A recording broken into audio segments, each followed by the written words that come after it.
é fácil falar mentira somente dizendo a verdade. Porque apontar a existência do déficit, sim, há, mas ninguém diz o porquê desse déficit e como se faz para resolver esse déficit.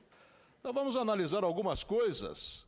Teoricamente, nós teríamos ali um déficit de 235 milhões no resultado da Previdência e da Seguridade como um todo um déficit de 242 milhões de reais. Aparentemente isso é muito dinheiro, mas a explicação, aí sim nós temos a tônica do que acontece no país. Desses 242 bilhões de reais, nós temos que tirar 92 bilhões da DRU, que é dinheiro da Seguridade Social retirado do sistema. 144 bilhões de reais de renúncias da Seguridade Social. Senador, o Brasil abre mão, ou abriu mão em 2016, de 144 bilhões de reais em dinheiro devotado à Seguridade Social, que, em verdade, acabam ficando destinados a grupos econômicos. Vamos fazer uma comparação?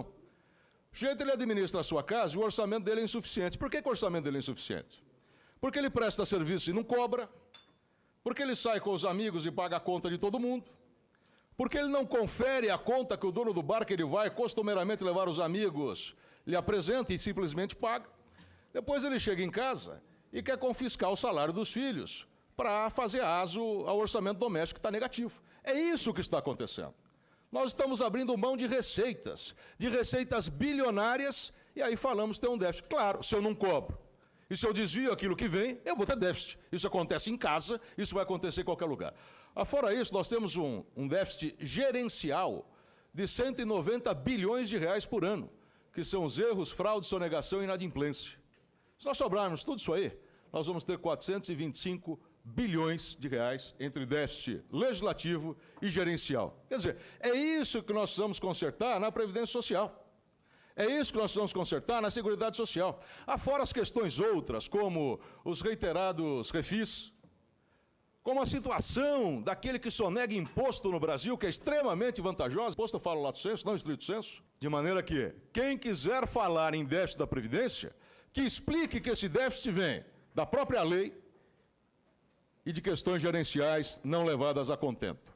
E esses dados oficiais passados pelo próprio governo demonstram que em 2016, 144 bilhões de reais foram concedidos em isenções previdenciárias.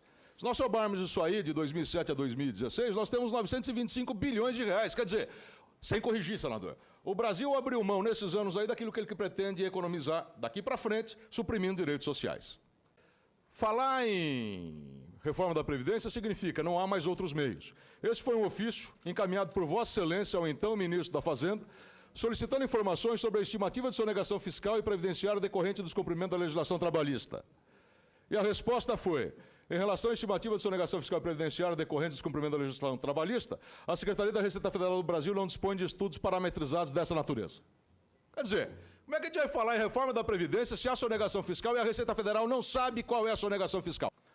O Estado brasileiro está dando benefício fiscal até para salmão e filé mignon. E ali, ó, enquanto no mundo essas isenções gravitam em torno de 2%, aqui no Brasil é 4% do PIB.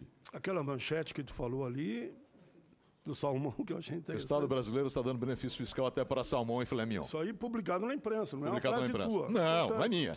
Tudo aí está reproduzido. Né? E 354 bilhões de reais com isenção de impostos. Meus amigos, a PEC da Previdência está aqui. Não quer economizar R$1 trilhão? 3 anos acabando com essas isenções, sem suprimir direitos sociais, está feita a economia equivalente à reforma da Previdência.